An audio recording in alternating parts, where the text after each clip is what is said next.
बद्धकोष्ठतेपासून आराम मिळवण्यासाठी सोपे उपाय आणि रोजच्या 6 सवयी।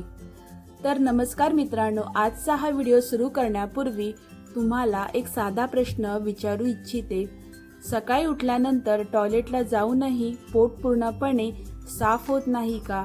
बराच वेळ बसून राहावं लागतं का? जोर लावावा लागतो आणि टॉयलेट झाल्यानंतरही पोटात काहीतरी राहिल्यासारखं वाटतं का? जर असं वारंवार होत असेल तर आजचा हा व्हिडिओ तुमच्यासाठी नक्कीच महत्त्वाचा आहे।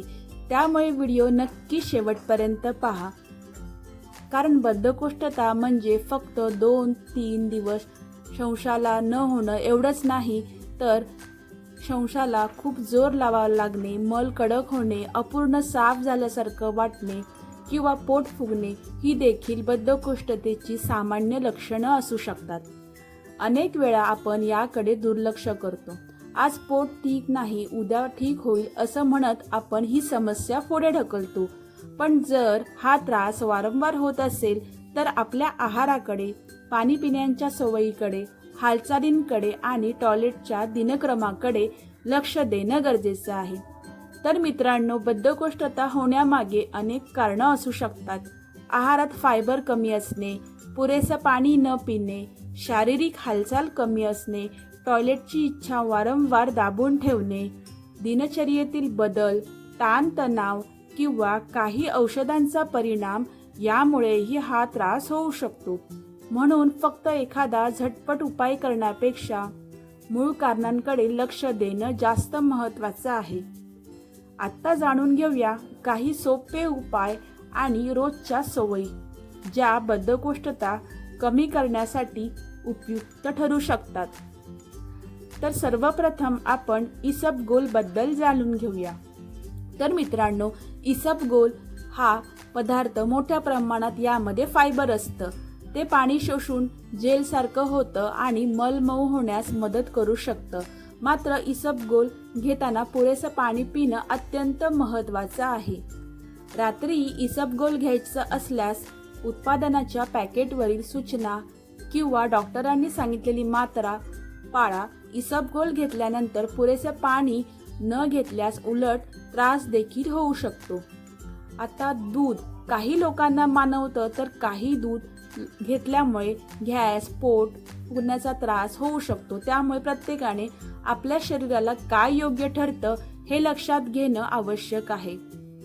मित्रांनो, आता आपण पाहूया बद्धकोष्ठता कमी करण्यासाठीच्या 6 महत्त्वाच्या सवयी। त्यातली 6वी सवय ही अत्यंत महत्त्वाची आहे, त्यामुळे व्हिडिओ नक्की शेवटपर्यंत पहा। पहिली सवय म्हणजे सकाळची सुरुवात पाण्याने करा।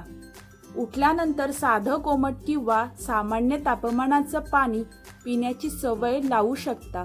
पाणी शरीरातील द्रव पदार्थांचं संतुलन राखण्यासाठी महत्त्वाचं आहे आणि पुरेसं पाणी घेतल्यामुळे मल मऊ राहण्यास मदत होऊ शकते। पाण्यामध्ये लिंबू किंवा मीठ घालणं प्रत्येकासाठी आवश्यक नाही, साधं पाणी पुरेसं असू शकतं। आता दुसरी आणि महत्त्वाची सवय म्हणजे टॉयलेटची नैसर्गिक इच्छा दाबू नका। शक्य असल्यास रोज सकाळी नाश्त्यानंतर किंवा तुमच्या शरीराला सोयीच्या ठराविक वेळेत काही मिनिटे शांतपणे टॉयलेटला बसण्याची सवय लावा। मात्र खूप वेळ बसून जोर लावू नका। इच्छा होत नसेल तर जबरदस्ती करण्याची देखील गरज नाही। तिसरी सवय आहे टॉयलेटमध्ये मोबाईल वापरणं टाळा।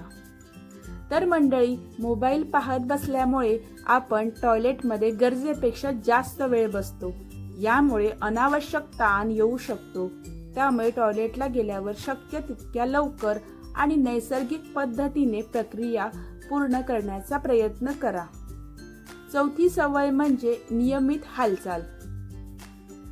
तर मंडळी, दिवसभर सतत बसून राहण्यापेक्षा रोज चालणं, हलका व्यायाम करणं किंवा शरीराला शक्य असेल त्या प्रकारची शारीरिक हालचाल करणं फायदेशीर ठरू शकतं। दररोज साधारण 20 ते 30 मिनिटे चालण्यापासून सुरुवात तुम्ही करू शकता।